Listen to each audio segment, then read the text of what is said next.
Good day, I'm Martin Gago with Market Radius Research. We've got CEO Fred Dugre of H2o Innovations joining us. H2o is a provider of water purification products and services to the municipal and industrial markets. The company just released its December Q2 fiscal 2023 financial results, growing revenues 52% to $64 million, with adjusted EBITDA growing 71% to $6.5 million in the quarter. And Fred is here to give us an update and review on the company's financial performance and its outlook. But please remember, this is not investment advice. We're here to learn about the company. Fred, thanks a lot for joining us. It seems like a pretty solid quarter you posted there. So frankly, I mean, we couldn't ask for a better quarter or better results to present on this Valentine's Day. So this is my gift to our shareholders. Frankly, I mean, you mentioned it as an intro. It's growth that we're experiencing everywhere.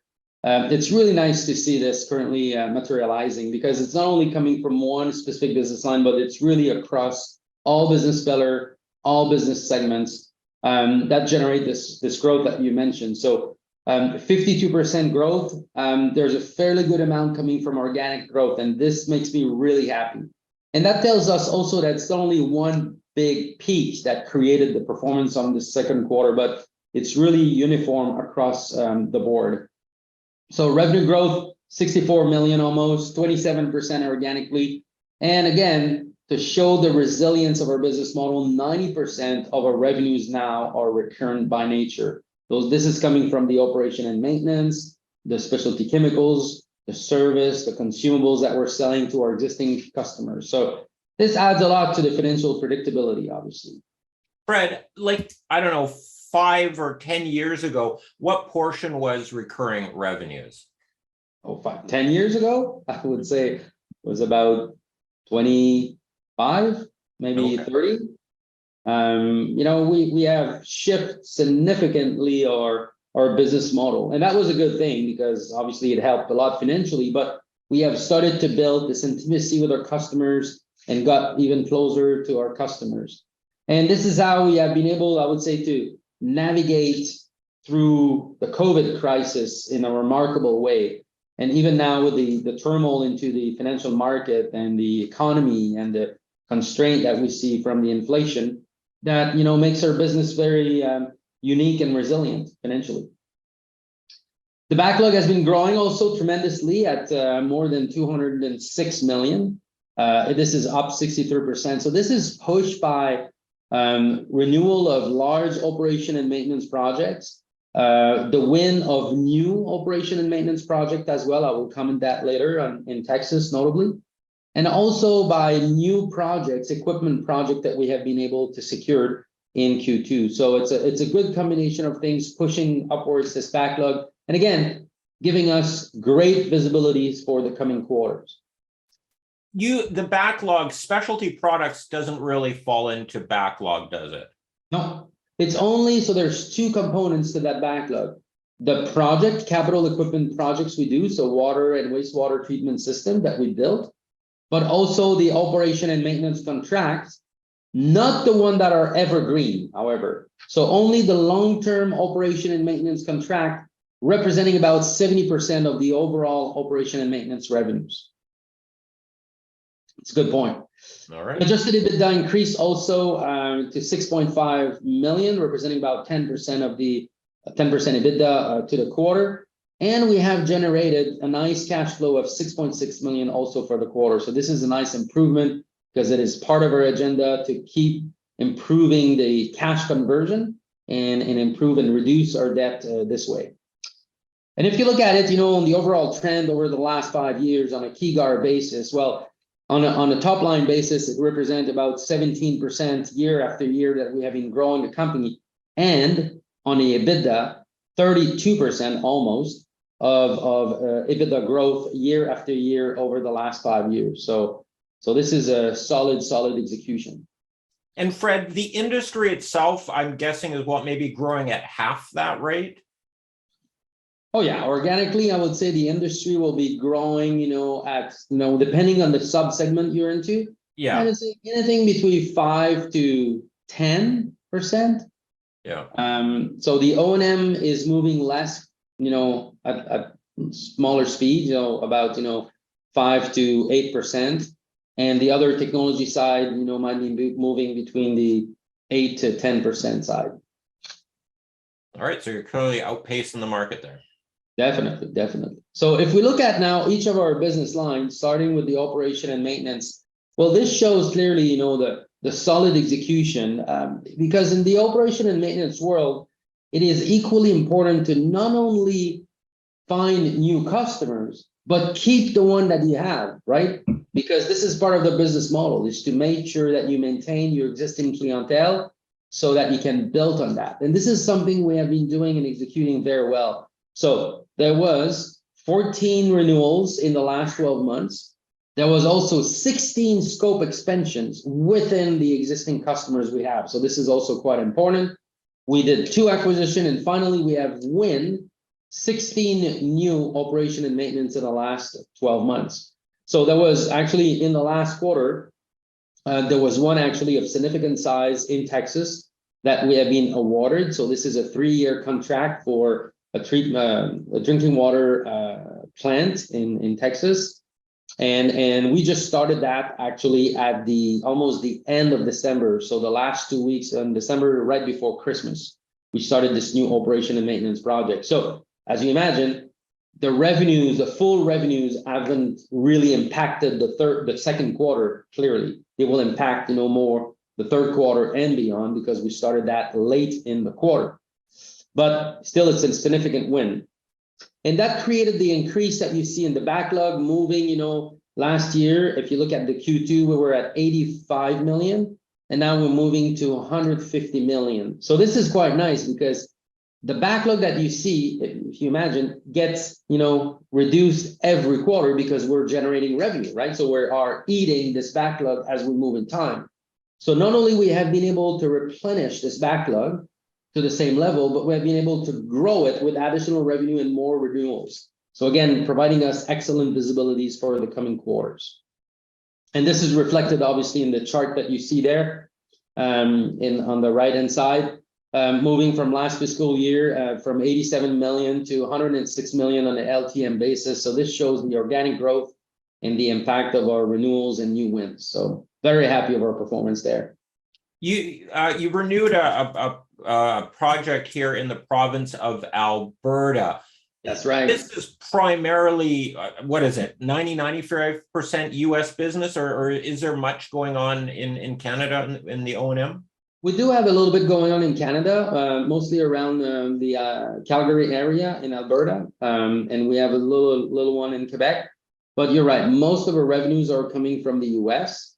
But this one is a significant one, though. We have been able to renew this project for the Kananaskis Provincial Park. So we are operating a number of water plant and a number of wastewater plant on the park all around. So, and we're in charge, I think, up to 28 lifting station all around. So this is a significant contract for us. Really happy to be able to renew for a second time this 5-year contract with the provincial park in Alberta. All right. And I believe inflation impacts were hitting the O&M market as you raised wages and so forth to attract better employees and retain good employees through this interesting labor market we're going through right now. Has that been fully reflected in this? How is, I guess, the inflation management going on in the sector? Well, I would say the cost has been reflected, but not the upside on the revenue side yet fully recognized. Because as you imagine, I mean, there's a point where we have no choice but to augment or increase our wages, no matter what the timing is. If we want to keep our talent, if we want to keep our people to execute the project, we need to have the talent. And this is why we have no choice but to increase immediately our salary. And this is something we started last fiscal year when we introduced this concept of having across the board a minimum wage of $15 an hour in the United States and Canada. So that created a little bit of inflation plus other inflation. But as we move in time, as you arrive to the anniversary date of each contract, this is where usually you have the opportunity to sit down with the customer and negotiate or discuss a CPI adjustment. And this is where you can catch up. So these anniversary dates are currently spread out in the course of the year. So they're not attached to the end of December necessarily. So there might be some in January, there might be some in March and April. So it is spread out in the course of the year. But as we move in time, we're making up, these adjustments and allowing us to capture or recuperate, this margin. All right. If you look at our WTS, water treatment and technology and services, so it was also a very busy quarter, with also new project we have been commissioning, but also new projects we have been awarded. So it was busy. I mean, if you look at a backlog, we have moved, over a year from 40 million in the backlog to 56 million. There was a number of projects we have secured in the last quarter. So 7 new water treatment equipment and projects were secured. So 3 municipal, 4 industrial projects. So again, I'm really glad to see this diversification that did not really exist several years ago. We were mostly heavy into municipal. And now we have been able to diversify ourselves, creating also a better margin profile for the company, because usually industrial customers comes with also a better profile in margin, but also with ability to generate more aftermarket sales. So this is allowing us to really position favorably this business pillar. And this is why I'm excited, because right now, if you look at the number of projects we have under engineering, so 38 projects under engineering, well, these projects will start and get into the fabrication phase anytime, any moment. So, and this is where we're going to recognize most of the revenue. So the curve that you see there from 2022 to 2023, which hasn't really, moved as fast as the backlog has moved, should start to accelerate, in the coming quarters as well in terms of revenue recognition. With the one of your strategies over the years is this is a lower margin business. It's a little more capital intensive, I guess, as well. You've wanted to diversify out of, but it's core because it leads to new projects and new service contracts and so forth. Is it kind of at the size or the portion of your overall business where you're happy at? Well, we're happy, but I think it's not going to stop there. We're going to see significant growth in the coming years. I mean, don't take me wrong. I'm not trying to contain it to a certain amount of money. I'm trying to more manage the margins and go after opportunities that are more lucrative, opportunities where we can, propose value-added engineering and value-added solutions for the customers, and the customers will be ready to pay for this. I think we're done, and we have proved ourselves over the last 23 years of what we're capable of. So it's more like, all right, this is it. This is our price. This is what we're worth, and we're not going to give away our engineering, right? So I'm not trying to contain it. I think it's the core of H2o Innovation. It will remain the core of H2o Innovation, and it drives a lot of synergies, outside of that business pillar, because as you imagine, all these systems that you see there, and we have more than 850 installed in the field. They all consume chemicals. They all need filters. They all need services and upgrades. So this represents in itself an amazing platform to further grow the business. It's at a substantial size right now with the backlog and revenues of almost 50 million. If it grows at another 20%, let's say, over year, that's an additional 10 million of revenue in the quarter. Is that going to require a lot of CapEx or new facilities, or how much gets outsourced in that? How hard is this business to grow? Well, that's what I like about this business, is that it's not a CapEx intensive business. Even though we build large equipment, it doesn't require a lot of capital. It will require talent, proper engineers, proper project managers to staff it. But there's a point where we can play with the fabrication, either outsource a little bit more and take advantage of the platform we have to make them. But I'm not worried about that. I think it's very scalable. But what is important is to go after the right customers, go after the right market and the right opportunities, and keep this balance between municipal and industrial. And all this stimulus money that was announced by the Biden administration hasn't really impacted the street yet, in a sense that there will be massive investment in the water industry to upgrade or expand existing water and wastewater infrastructure. But this is just coming. So in the coming years, we should start to see some of these projects, be affordable and available to us. So I'm very confident and excited about the future of that business pillar as well. All right. Well, the specialty products, I think looking at this chart, it speaks by itself. It was a very busy quarter. And again, if I look at it, I don't see any peak or anything that stood out, to create these numbers. It's just good execution, and it will continue. We had a chance to sit down with our customers when we did our annual, the last time we did that was before the pandemic. So we regrouped all our international distributors in Bilbao, Spain, and last fall. And it was really the chance for us to consolidate our relationship with them, but also to get more intel about their market into the different geographies they are. And I can tell you that neither the desalination market is going to die. I mean, if anything, it will continue to grow. But the new market that is coming up is the water reuse. The water reuse in the Middle East has yet started. We started that in the United States, in some areas in Europe, in Asia, but in the Middle East, we haven't seen really water reuse grow significantly. And this is the next wave of projects that should hit, the Middle East. So this is fantastic for us in terms of consumables, components that we could sell again to this industry. So we're truly excited about that.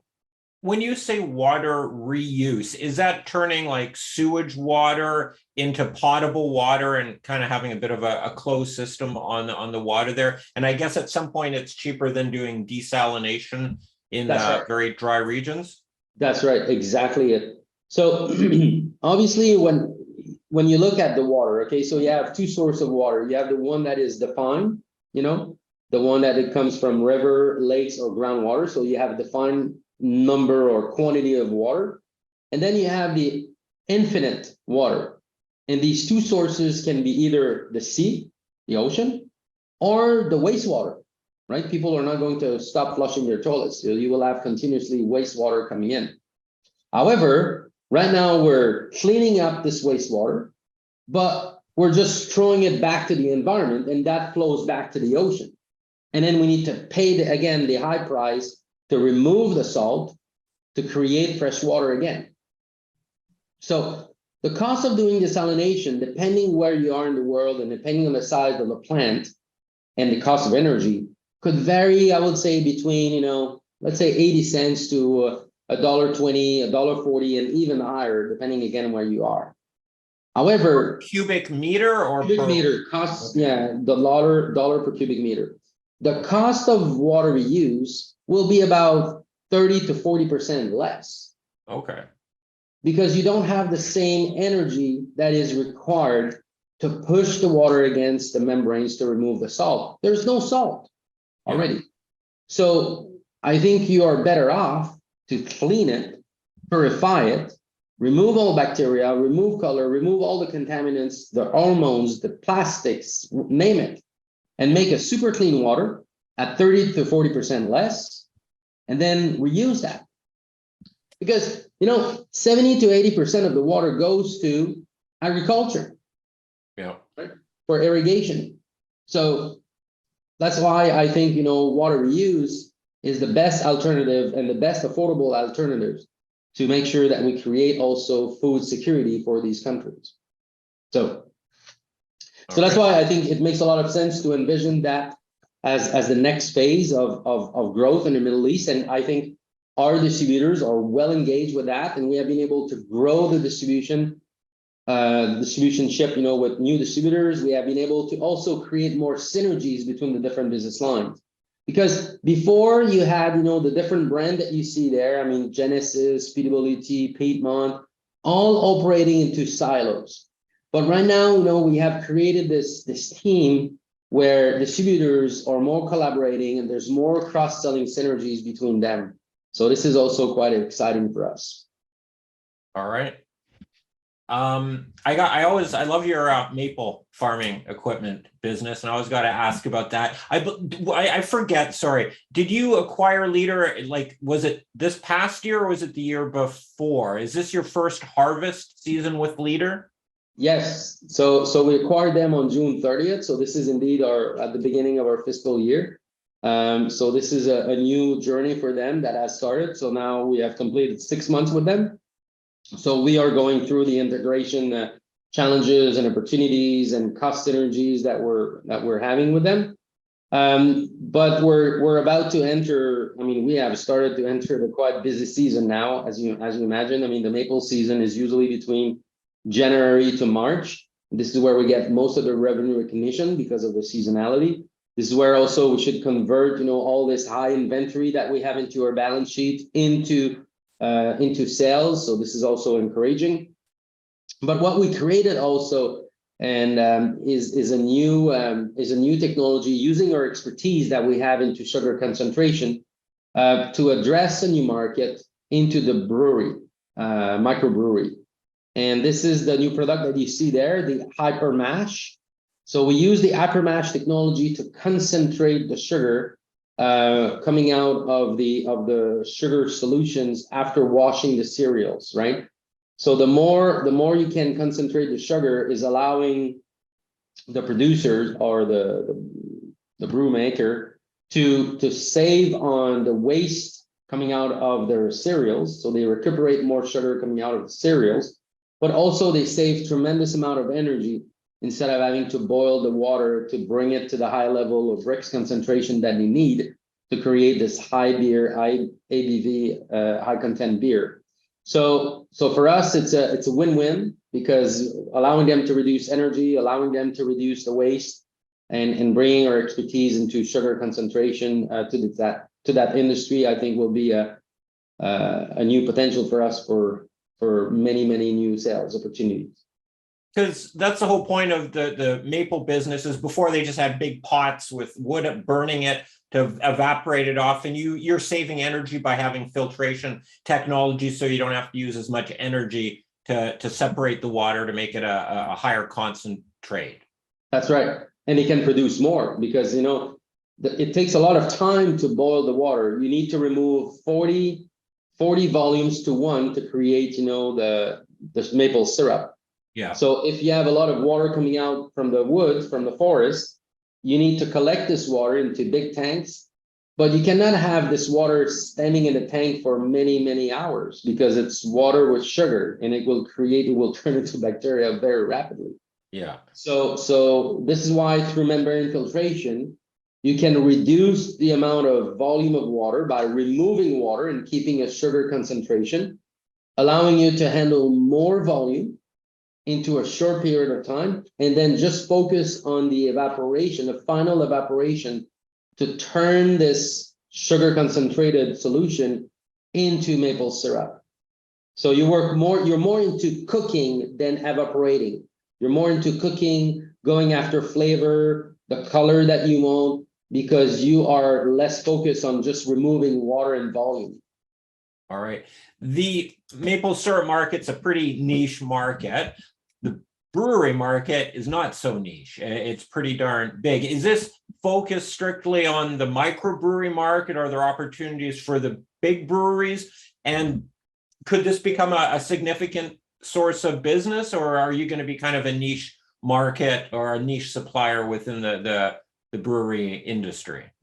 So 2 answers. Yes, it's for the microbreweries, and yes, it is more for a category of microbreweries making high alcohol content beer.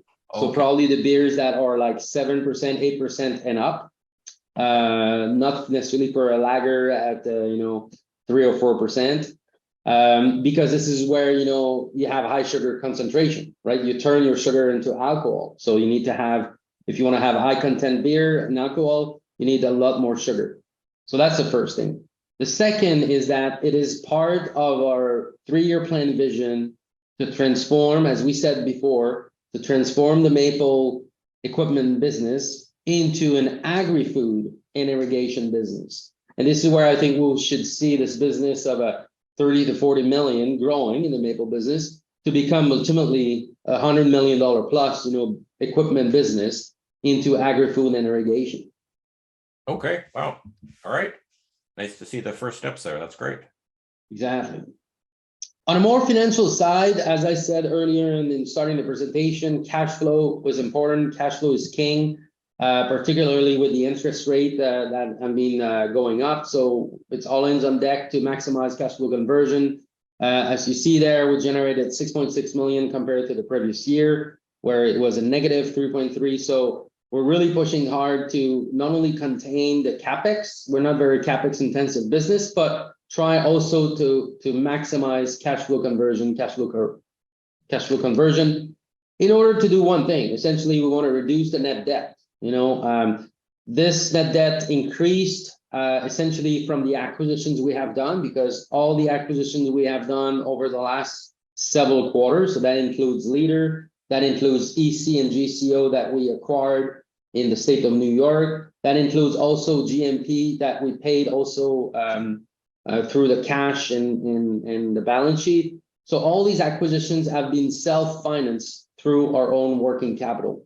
And right now for us is to continue the consolidation and integration of these companies and maximize cash conversion to reduce and deleverage a little bit. Because you're that ballparking it, you're at around what, 2.5 times EBITDA of debt? Yes. So we're not worried. We're not worried at all. I mean, it's not, we don't feel, the pressure, anxiety of all that, but I think it's just important, good management with the interest rate that went up.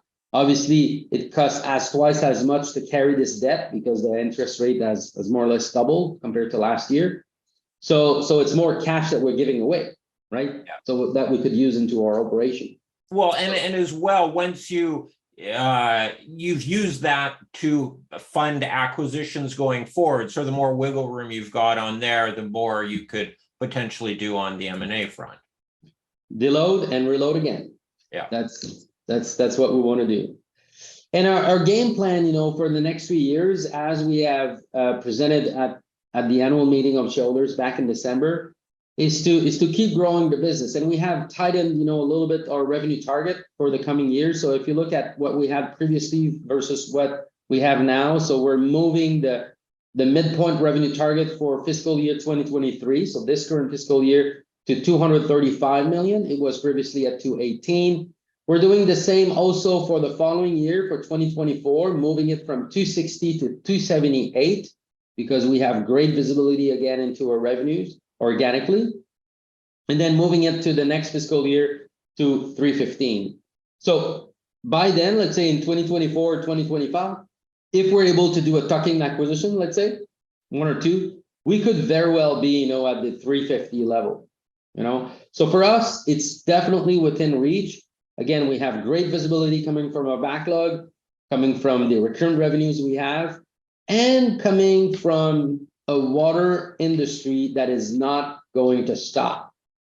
The water investment thesis is stronger than ever.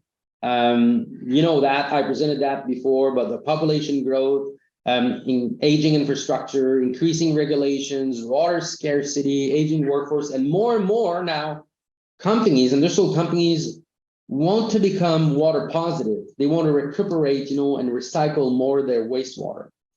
So for us, it's pretty obvious we're going to grow. We're well positioned. We have the right business model. And I think we're getting now more and more the attention from the investors that we should have. So.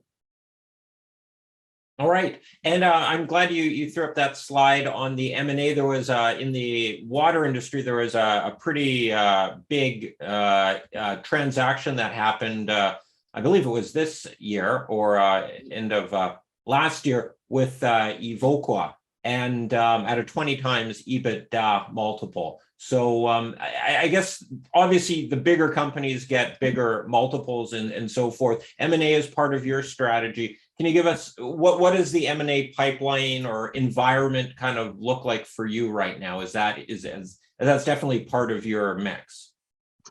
Well, as you see, I mean, I think this transaction that you just mentioned, the acquisition of Evoqua by Xylem is a good example that, these large players, strategic buyers, and it's not different for the private equities of the world or the other private investors. They're not, looking at water as a short-term play, but they're looking at it from a long run. And this is why they're inclined to pay more and higher multiple than other industries. So I think overall, this is good for us. We're publicly traded, so investors are more attracted because it's a resilient business and the sector is recession-proof somehow. Now, for us, in terms of acquire, when we're looking at opportunities to acquire more companies, I think, there's two ways to approach that. When we look at bigger transactions, let's say transaction or companies of size of 100 million plus in revenues, this is where usually we see an expansion into the multiple, so this is where there's more and more eyes interested in buying these companies, like the size of H2o, for example. When you look at smaller transactions, what we define as tuck-ins, so companies, let's say, of less than 20 million in revenues, well, we will see less tractions or less interest for these companies. But this is where we can acquire them at more affordable multiple and extract more value and be able to grow them very effectively and rapidly with an H2o, the platform we have. So this is why for us right now, it's important to keep executing in order for us to see an appreciation or an expansion into the multiple that H2o is being valued at, but also keep going and keep looking into small tuck-ins acquisition that we can acquire at affordable multiple. Right. Well, that's pretty in-depth and thorough on unquestionably a solid quarter from H2o. We should wrap things up here. Any final comments, Fred? Well, again, very excited about our performance for Q2. And again, it's not a peak quarter for us. It's just good execution and growth all across the board from all the different revenue segments we have. And we anticipate to keep growing the business in a similar fashion in the coming quarters as well, driven by this large backlog and high visibility we have from recurring revenues. All right. Thanks a lot, Fred. Great seeing you and looking forward to our next talk. Thank you, Martin. Talk to you soon. Bye-bye.